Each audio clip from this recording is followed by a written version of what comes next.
Шановні учасники. Well, the participants will continue our forum. The development of formal and informal professional education faces a number of challenges: shortage of resources, lack of effective programs, and uh, shortage of incentives for the adults. Today, integration of the vulnerable populations and economic processes is vital. The speakers earlier mentioned that in Helvetas Study, in development of so-called soft skills, figures is very important for the development of modern-day organizations, both in education and business. A very urgent topic for Ukraine is gender equality and introduction of female workers and the traditional male occupations. Now let me invite Lilia Hrabowska, International Cooperation and Professional Training, State Employment Center, Alexander Chumak, head of Kharkiv's Association of Private Entrepreneurs, Serhiy Ilkin, Kyiv Oblast Professional Development Center, and Yulia Tsibulska from Inshazhinka, Poltava. Dear ladies and gentlemen, will you please join me here? Lilia, we know pretty well how much your center has been doing in order to close the gap between what the Ukrainian economy needs and what the extant educational programs can offer. Could you share some of your solutions? Thank you, Anastasia. Hello, family, as I like to be calling you. Daria mentioned that the government is trying to do a lot to meet the needs of our citizens. In state employment service, we offer a number of retraining courses to those who are motivated, who want to get an employment but lack some skills or knowledge they need to this end. There are some programs that are targeting officially registered unemployed citizens. There are also programs target some select categories of our citizens. Multiple studies indicated that there is a need for training courses upon completion of which vouchers can be issued to the students. Last year, over 18,000 students did get those vouchers. They went to those who had education but needed to upgrade their skills, or this demographic upheavals related to the displacement may call for better matching the needs of people who have to change their traditional occupation upon displacement, upon settling in the host communities. I talk to people who get vouchers upon completion of that training and ask them, look, why did you pick it up? You needed it yourself, or what was the reason? And oftentimes what I hear is that, look, I have settled in a region, in a community where I can find employment with the present set of my skills, but I found out that I could start my business and, so to speak, make as much and contribute to the national economy otherwise. So there is There are programs that help people get retrained, upgrade their skills, or even change their profiles, professional or even uh, life pathways after adequate training in times that are very dire when it is extremely difficult for Ukrainian citizens. So the material component of professional activities are very important. Skill upgrades help people bring more to their families, especially when not every member of the family can get that employment. And these programs help people retrain, upgrade their skills, identify priorities for their employment at this point of time. A motivated individual, and it's been mentioned more than once today, a person motivated to get training will be motivated to find employment. Thank you, Lilia. Now let me go over to Alexander. The Association of Private Employers is a very good example of Ukrainian businesses, communities' resilience. Not only have you stayed in Kharkiv, but mobilized effort of the private sector, in particular in partnership with Helvetas. Alexander, what's your agenda currently and your experience? I had a very short presentation prepared in advance. Those who stayed help IDPs start or restart their business. Experience goes back to 2005 when we started this. Oh, I'm sorry, 2015. Back then, we started working with IDPs. At that time, over 1.5 million moved from the east of Ukraine, and they all produce significant impact on the labor market. So we help people revive their businesses upon resettlement or start their business if they wanted to. Then we uh, involved war veterans, which was important for all of them. Because, amongst other things, those new businesses created jobs for the IDPs or veterans, which was important in terms of resocialization. So we've been working since 2015 with a short suspension after the full-scale invasion. Since September 2022, we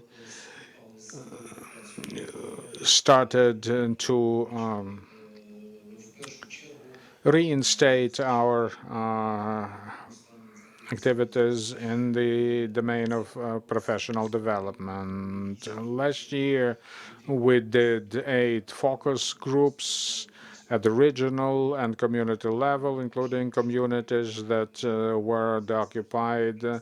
So I think that our organization is probably best knowledgeable about the business needs in the region. We work with either existing businesses or those who aspire to start up their own business who were affected by damaged or ruined property. They want to come back to the region and get raise funds to start their business. We launched a course dedicated to that. Unfortunately, many business processes that existed before turned out to be less effective. Currently, we've started the fourth iteration of the same program. We revise it regularly, accommodating feedback of our participants. Veterans make up a separate line, so to speak, of our business. As of now, we have 307 unique participants. Last year, our participants could raise 8.5 million in grants, varying in size up to 3 million hryvnias. Thanks to our partners, Helvetas, we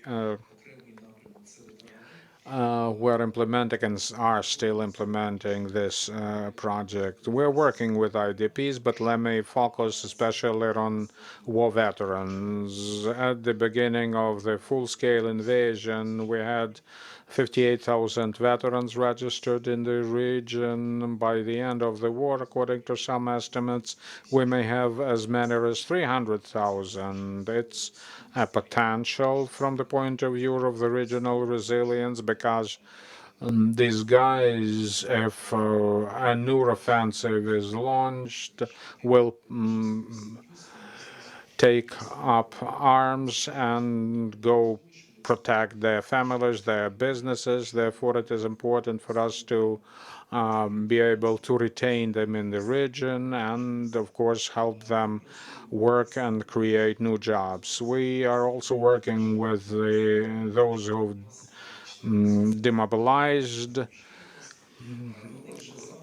members of our they sought our advice in view of the possibility to get back to business after demobilization. Our consultations are delivered by professional mentors. Last Monday, our consultants had to stay as late as 23, 30, 100 hours. It was important for us to make sure that all our applicants managed to send in their applications. There are currently 12 consultants we work with, and we are very happy to know that two of those consultants are guys we trained, former war veterans who were integrated in our team. So yes, the affiliation with veterans is very important. All veterans who knock on our door are first very wary about building communication with us. We have no right to teach them how they should do that. We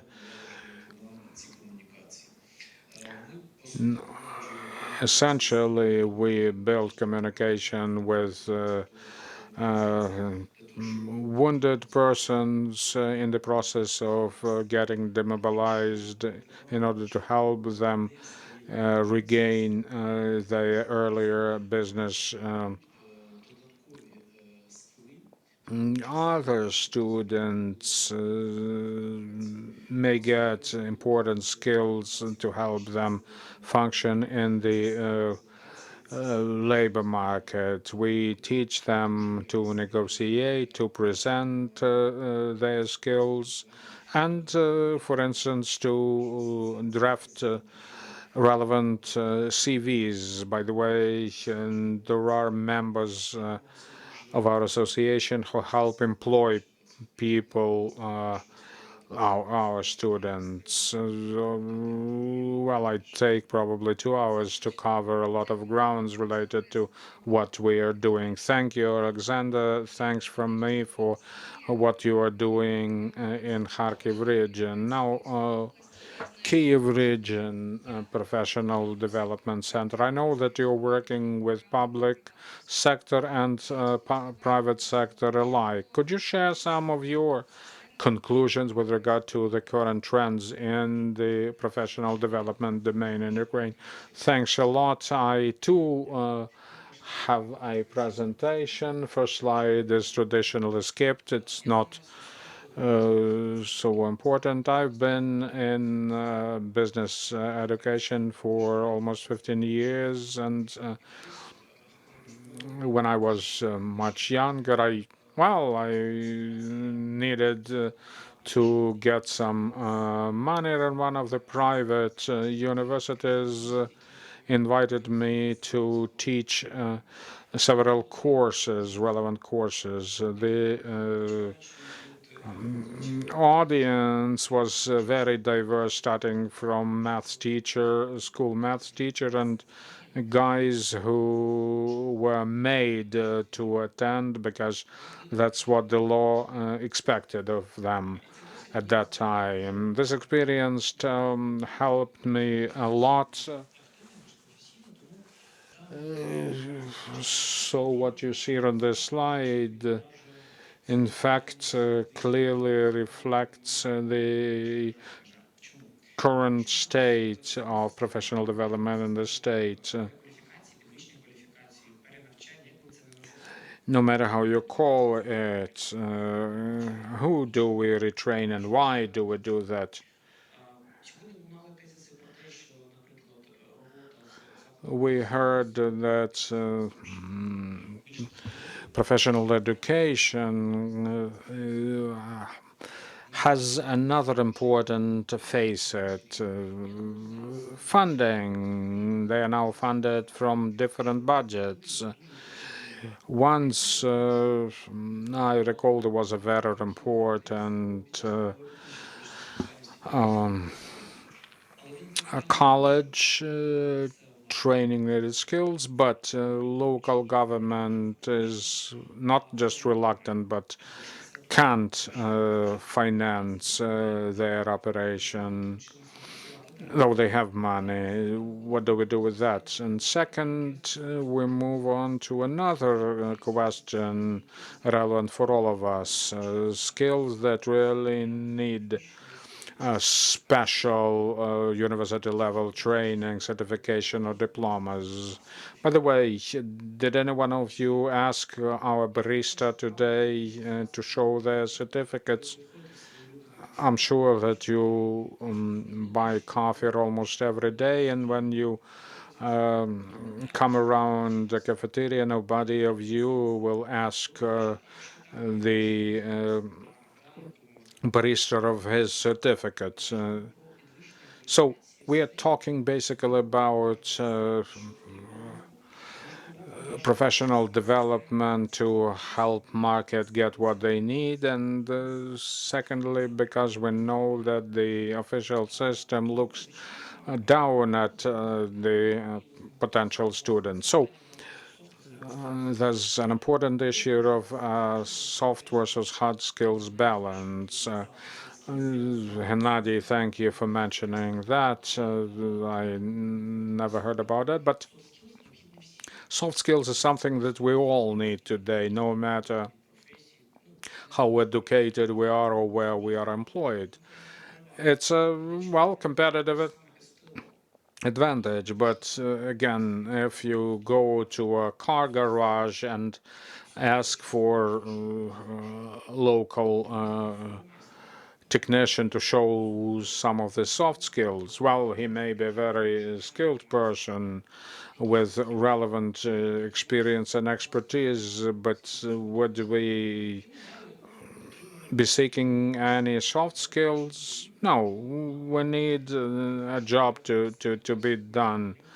If we dared to ask for any, we'd probably hear some of the language he is used to using in his workplace. You understand that it would be quite challenging to give a person like that the soft skills. What's the problem, he would ask.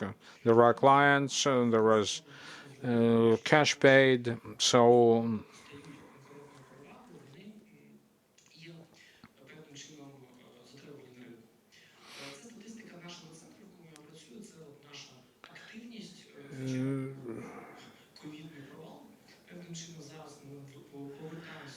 We had some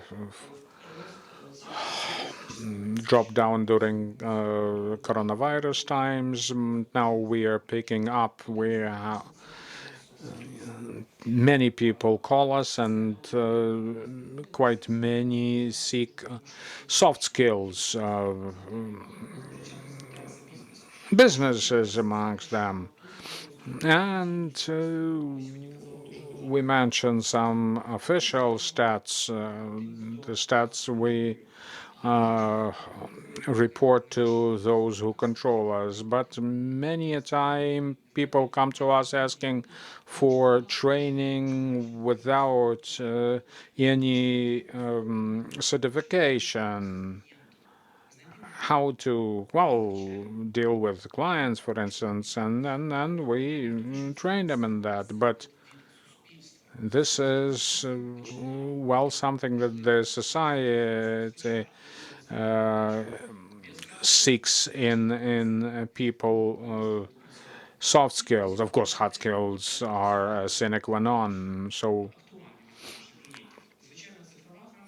of course, PC literacy or digital literacy, and by the way, it does not only relate. It is not only related to adequate server protection. Sometimes it's about net safety. And this also applies to communication, leadership, and project management skills.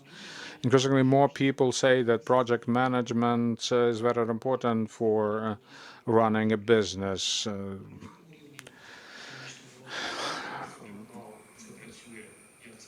Well, many are surprised to see how important it is. Thank you very much.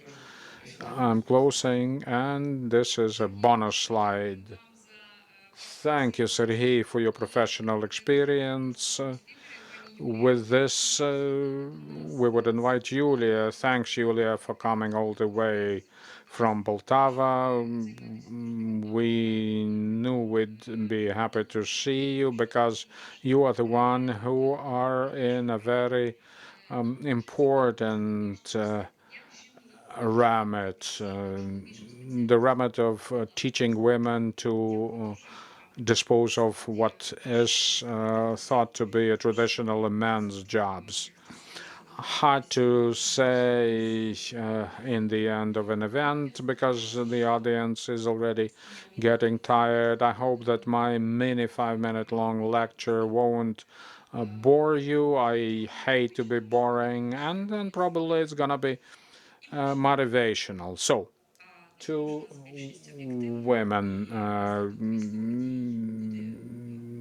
now we make a majority, and I think because of the war going on, the percentage of women will eventually grow. So think globally, act locally. Our organization was created in 2018 by women activists with some achievements in their portfolio.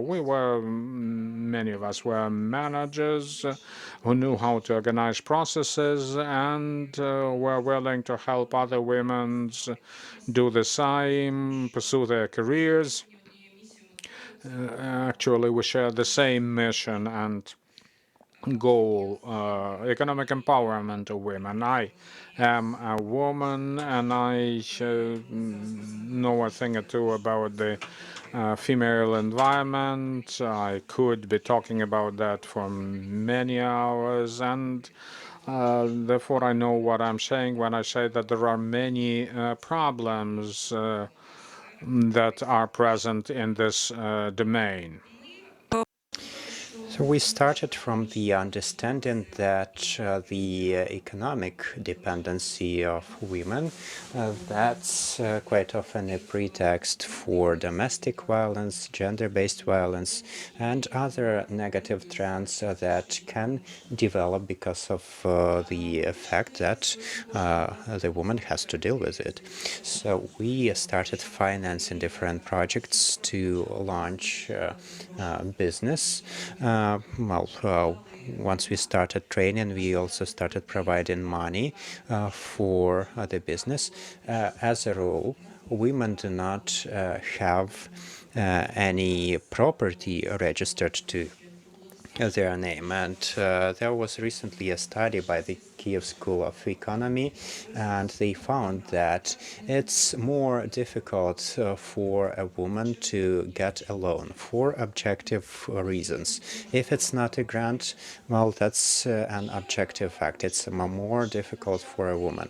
So we started to provide money for those who launch businesses. I basically was creating competitors for myself. I work in education and in the IT. We have a big educational center in Poltava region. People were asking me why I was doing this, but I was doing this for people to understand what is the workload that the business person has to deal with. It's not like the person is taking something and not giving anything back. But if we are discussing vocational education for the last 2 years, we have been looking into the professional education because we had the lack of human resources even before the full-scale war, and now it is ever more present. So we started discussing it with the Department of Education, and we started engaging women in these professions that are traditionally considered non-sexy professions. It's not about something beautiful. It's not something done in a beautiful office. Yeah, there are psychological aspects engaged in this. I am using the terminology that many people are using, even if you don't believe this, but it doesn't mean that a regular person is not thinking in such terms. The same is happening with domestic violence. If you don't see it, it doesn't mean it's not happening. So we want to make it a trend. We want to have women role models to show that these things are cool because you can earn money there. Yeah, many women want to earn money doing what is their hobby, but quite often there is very high competition. There are too many actors in there, and the person is putting in much time but is not earning much. And here we are showing the person the blue ocean. Yeah, they will have minimal competition and they will have quite serious money. So we are looking for IDP women. We are looking for the leaders who are ready to lead by example, and they will be a nice role model. They will be the ambassadors of this trend, not only in Poltava region, but all around Ukraine. And we have a network for that. We have Inshazhinka NGO, and we have grown to 10 offices in Ukraine and 1 office in Estonia. We launched a short time before the full-scale invasion, and right now it's serving the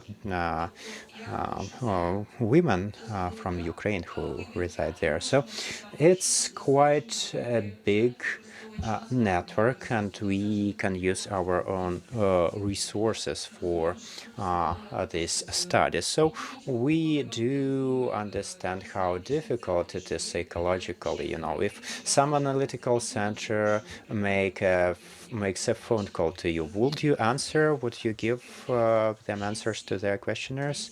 Yeah, let me count the people in this room. So yeah, about 20% of people, which is great actually, but we do understand that in many cases it is more difficult to get data this way, and in a closer circle of friends Within the network, you can get much more data, and we can be helpful in this regard. We can engage women into this more in-depth analytical efforts, and our results taken in numbers, you can see them here.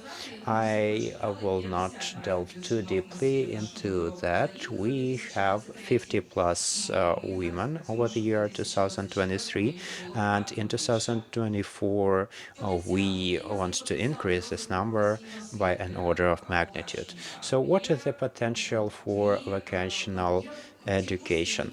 We have some brief courses which take 2 to 4 months, and there is also a list of those that can be added. Unfortunately, we do not see this fully reflected in the slide. There are some other courses which we are launching already. We could see some of them, but not all of them. And here is an example of a vocational school we are working with. It has STEM, it has labs, it has computers, it has multimedia kits, etc. But it lacks some consumables, and this is something that we have a difficulty understanding why they are not being provided with this. We had a project for seamstresses, right? We saw people using an A4 piece of paper that they did not have any cloth, they did not have any threads. So I asked this question at different levels using my connections, and they told us it was the regulation number 590 that limits these types of spending. But I would like to believe that this is not a general trend, maybe just a case-by-case situation. We cannot teach a practical skill if we do not have the consumables provided. So it's also something we would also like to get from the donors. And I think I have used up my time. So there are good examples that are suitable for scaling up. Thank you for the support provided. Yeah, you have definitely deserved a round of applause. Thank you for the thing you are doing. I like your approach. And quite often, when we hear of the women in these men's professions, do they actually want to be there? There needs to be some understanding why they are doing this. And your motivation is very clear. You are explaining that there is money here and the competition is much lower. This is something that gives us a chance for women to actually get engaged in these new sectors of economy. So there is one question for discussion. Speaking of integration of the vulnerable populations into the economy of Ukraine, I mean the veterans, the IDPs, the families of the combatants, what are the systems available for retraining of the population? What are the problems you face? And do these people actually want to keep learning new things? Let me start as usual. So last year, the government launched an experimental program for training of veterans and those who became disabled because of the conflict. Right now, it's only about educational institutions and employment centers in 8 big cities of Ukraine. Last year we started this project, and in November, December, 98 persons started their training. So I should say they do want to get knowledge and skills. So not only skills, but also knowledge. I have been to places like Sumy, where we have the vocational education center. There is some short-time training for those who want to run businesses and those who want to take part in Yerobota, the government program for the combatants and their spouses. So we developed these training programs to train the veterans and their spouses how to do this, spending the least amount of time because, well, they want to start right now. They want to do with no waiting, yeah, and it is quite understandable. The maximum amount of grant available for these types of people, it is 1 million hryvnias, and as they see it, it's an amount quite sufficient to launch a new business or to expand an existing one. And when I talked to one younger guy, he told me, I came here not for my own needs. I came here for my wife. She is a rehabilitologist, and this is a very important skill right now. We decided that we will establish a rehabilitology center. I told him, okay, it's a good thing, but then he explained to me that this was his original desire, and later he understood that his wife could be doing this business and his own business could be a little cafe. So, yes, it is allowed to have two separate businesses in one family under the same program. So, I got a phone call from the Lviv Vocational Training Center. There was a guy in their center who wanted to be trained as the farmer. Yeah, okay, but we also provided him with additional skills on how to establish a business. And so yeah, he agreed to do this, to attend the classes, but not everyone is ready to run their own business, right? Not everyone is ready to be a business person. So having taken the course, he understood that, no, that's not my thing. Let me just be the farmer.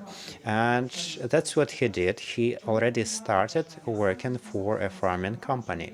So yes, they do want to do this. And in total, we have 457 people in the training. Sometimes it is short training, sometimes it takes longer.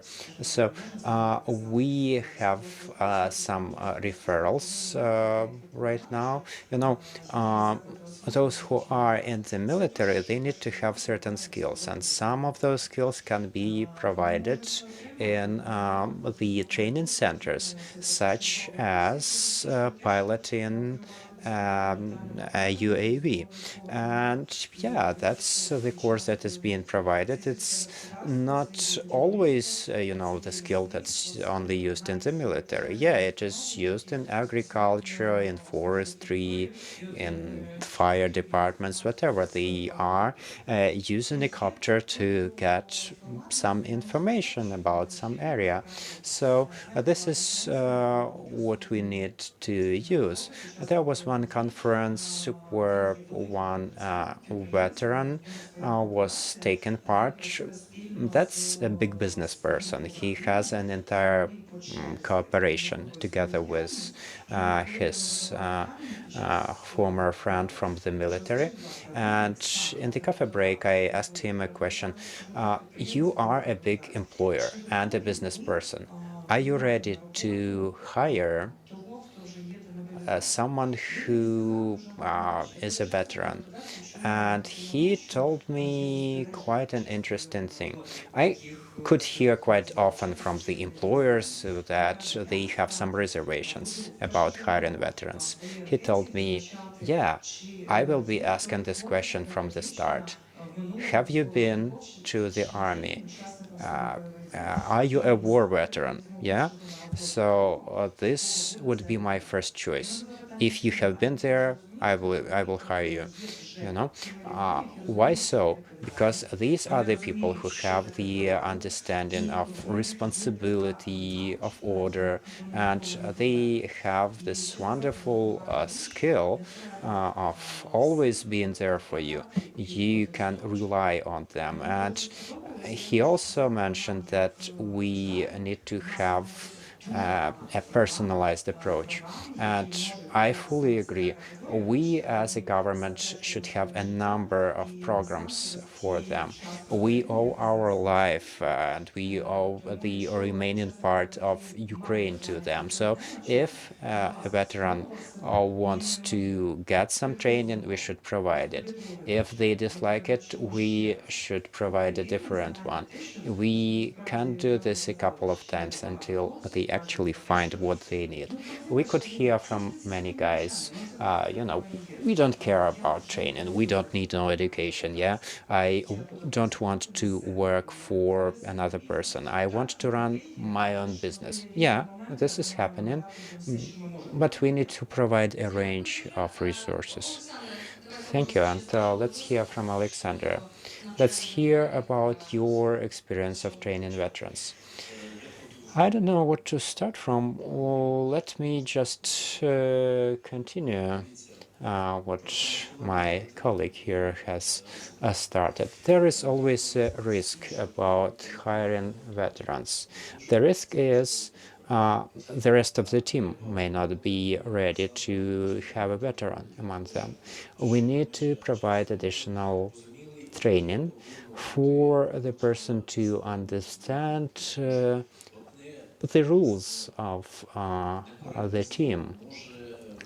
Sometimes one word is enough to spark a conflict. Speaking of the IDPs, we sometimes deal with this marginalization of the population. There is huge humanitarian support for IDPs, and quite often it demotivates a person to get a job. They are supported in some amount by the government. They are getting food from one organization and additional support from another one. There is no need to find a job. Another big problem common for the IDPs and employers, this is a problem of conscription, and it is unpredictable, and it leads to the deficits of labor, and sometimes they are able to find some hires, but they are not ready to be officially employed. So we could hire men under 24 years of age. We could hire men above 55 years of age. So in this case, we could be relatively sure that they will not be conscripted. There are cases when people get officially hired, and in some time, all of them are conscripted. Yeah, that's a problem. We need to switch to the modern recruiting models. There was an experiment of IT people arranging recruitment from one of the IT units, and they were able to get 100% of the people they needed. So we have the so-called red people as well, those who are sitting there at home, they don't want to be hired officially, and it's a problem for the employer. It's a risk for them to use unregistered work, and if the person doesn't want to get registered, well, they just don't work. So last year we had the problems with minimal wages, yeah. So if, let's say, a woman has a child, and the child needs to attend a kindergarten, the child needs to, well, they need to pay 9,000 hryvnias per child in the kindergarten.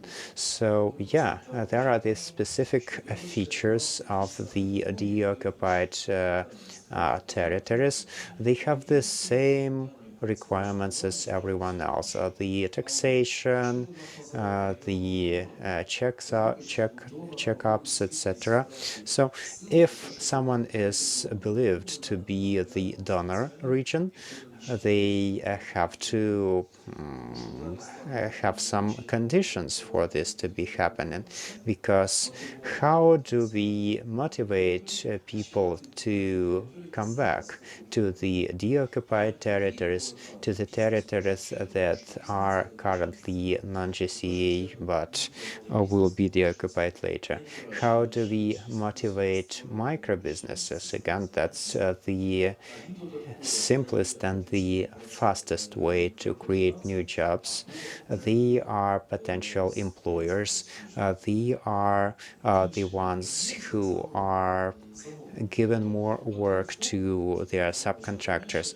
So we should understand that one private entrepreneur usually, on average, gives business to two other private entrepreneurs. So we need to take this into account in the programs we provide. So Yerobota is a wonderful program, and 250,000, that's exactly the amount of money that a small cafe needs to get restored after an airstrike. Their problem is not to establish new jobs. Their task is to keep the jobs that are there. Yeah, we had one more airstrike in Kharkiv today, and that's what we are noticing. After each airstrike, dozens of businesses are dying, and we need to take care of them. Yeah, we need to make sure that these programs for veterans are not overly regulated. We should use the only first time principle. Why should the veteran get a certificate about something that is openly available in the registers? Why does a person needs to collect those certificates and wait for a couple of weeks? There was one wife of a veteran who needed to get an official copy from the state registration office, although they had a marriage certificate with them. We should deregulate much of these requirements. Thank you, Alexander, for this cold shower view of the issues. And if we ask ourselves about the Ministry of Education and Science, are they present here? Yes, we have a representative. Let's give him the floor. Hello, everyone. Yeah, I will speak not only on this issue, but in a broader scope. If you look into these issues that are discussed in this second panel, this picture will be incomplete because, well, we have heard that there are 8 institutions of vocational training working with this project. Right now, in this system, we have about 600 institutions of vocational training, and we can see about, well, I'm given some rough numbers, but there are about 230,000 people being trained with support of referrals from the State Employment Service. One more specific feature here is that they are training adults, the clients of the state employment system, but we have the different types of people getting trained there. And we have no, most people who are getting trained, they are the young graduates of the 9th and 11th forms at schools. And using this opportunity, let me thank you for this kind of research. And yeah, without this, the system of professional education could not progress, because we are the ones that are best integrated into economy, and our task is to encourage students to start taking part in the economy processes as fast as possible, do it outside of the walls of the school they are in. So the majority of students in the vocational schools, they are the young graduates. They are studying for a couple of years, and well, big companies are ready to cooperate in such long-term projects, but smaller companies are usually not ready to plan in a long time perspective like this. So we are always encouraging the vocational schools to work with business as much as possible, and I am grateful to Yulia for these examples that she's given. The example of working with Kremenchuk Training Center. So they are ready to do this. They are ready to work under these short-term programs, and this is a purely logistical issue. We need some money for this, and this answers your question, Yulia. We know that the funds may be insufficient. Yeah, the funds are provided within the financial resources available in the region, which may mean that there is insufficient money available for some consumables. And so what are we doing as a ministry to address this situation? The first thing that we have been emphasizing here, the first change that we are making is the change of the image of vocational training. And this image, unfortunately, was quite negative. Between 1991 and 2016, no money was provided except for the salaries of people who work there. 2016 was the first year when some money, very small money, was provided to provide some new equipment. This gave no actual effect because there was actually very small money per each facility, but we understood that there is a need for change. When the centers of the state employment service were established, this was an entirely different situation. Everything is new. People would be more eager to get their training from there. Fortunately, the situation is changing right now, and we had this order on Monday defining 72 institutions that will be eligible for using the money from the budget. And this information is already being published. So these are mainly the centers producing the most in-demand specialists. And I'm grateful to the colleagues that have been engaged in this study and the previous one of 2022. I can recognize some people from back then. And This is exactly the foundation that informs us about the most in-demand professions, at least for the nearest upcoming period. We can invest the money accordingly.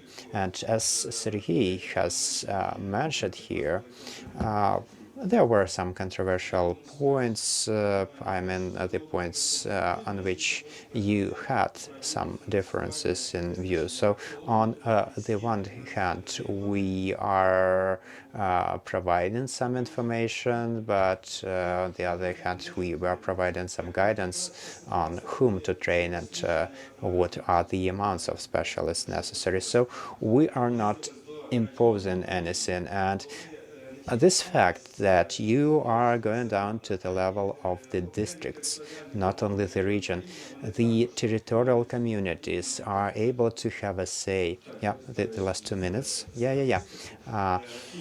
Having the statistics about the districts and being able to initiate the training needs, that's very important. I will just inform you that we also We expected representatives of the ministry come. Some in Poltava, we hear two agricultural enterprises are ready to contribute some of the machinery that would help better train skills, and we hear that also that career development and lifelong training are on the agenda of Ukraine's session. So if these changes haven't transpired explicitly, but they are going on, I understand the challenges businesses face. I understand that not every civil society organization can manage those challenges, but let's try put our shoulders together and help develop our vocational education domain to supply our economy, our labor market with the skills they need, so we don't have to look at our donors, asking them for additional donations. Thank you very much, Sergei, for being part of our panel. Before we go on to kind of networking, this is coming up in 5 minutes. So let me ask the panelists, giving each of them probably not more than 2 minutes. What did you note in the study regarding the demand for soft skills? Sergei, who do you think should provide the students with the soft skills that the market is? Thank you. Probably the most effective. Well, currently you can go on the net and see so many options open. But do you think that people who offer, give students soft skills can deliver on their promises? Speaking about professional soft skills training, I think that you should look for people who are themselves professionally trained. I heard that a draft law is in the parliament that would forbid people without relevant certificates to provide psychological counseling. Yes, there are some people who are very good at training those soft skills, but without hard skills, they are no good. So I don't think that we should create yet another level of certification for the people who can do that. We have a lot of paperwork to deal with otherwise. But self-regulation, professional associations should step in finances, Johan CFLA, and I think that a similar approach would probably play out well as regards the soft skills. When we started our women empowerment, women economic empowerment projects, we accommodated peer-to-peer approach. I myself am Magister of Economy and Law. So if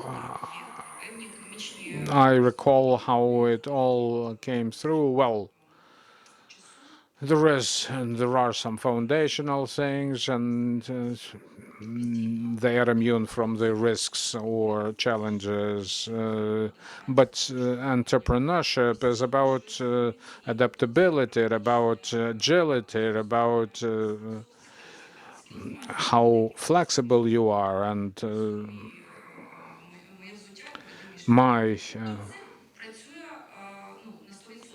and this works well, 100% fine. Veterans train veterans. It's also peer-to-peer, and this mentorship should really evolve fast in our country, right?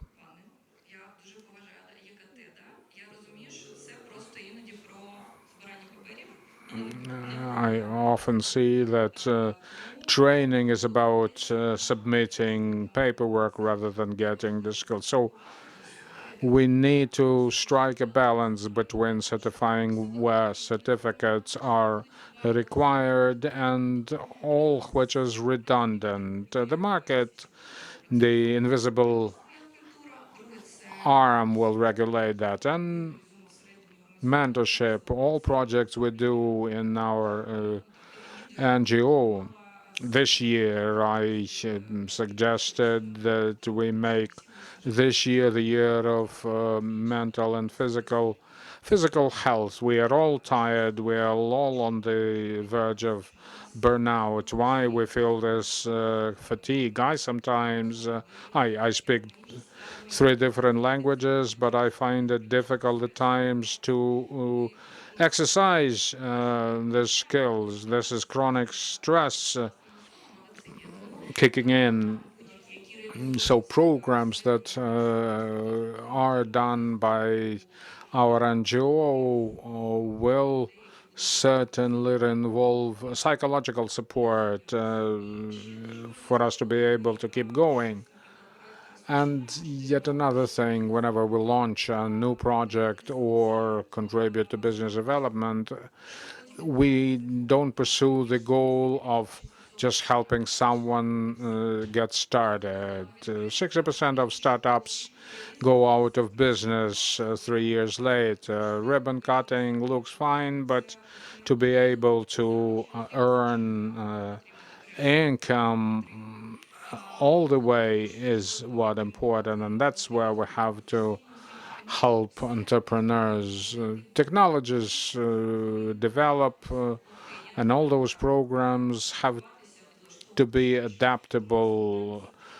So the issue of certification is where we have to proceed very cautiously in order not to harm. I also note two controversial remarks. We once heard about 9 drivers and 250 jobs, and now we speak about creating yet another job of pizzaiolas or cooks for school canteens. Why do we do that? Why do we need to do that? Well, I understand this calls for a dedicated discussion, and I'm sure that we'll have some in the future. Thank you very much. Thank you. I think it's very good that we are winding up on a very positive note. Dear speakers, thank you very much for having shared your invaluable experience. And the organizers believe that you like the content of this event. We will bring it to a close by expressing our thanks to those who made this thing happen. Helvetas, Swiss cooperation and partnership with the State Employment Center of Ukraine and the Federation of Employees of Ukraine, with support of Switzerland through SDC and the Federal Ministry of Economic Cooperation and Cooperation, DMZ. Now, before we really segue to our offline and networking, let me ask Petr Bajain. Hope to continue this discussion. We are looking for partners, so please contact us, contact our team, and please stay now for the drinks and talk to each other, and let's exchange between us. Thank you. Щиро дякуємо всім за участь і гарного вечора. Cordial thanks to all the participants and enjoy your time.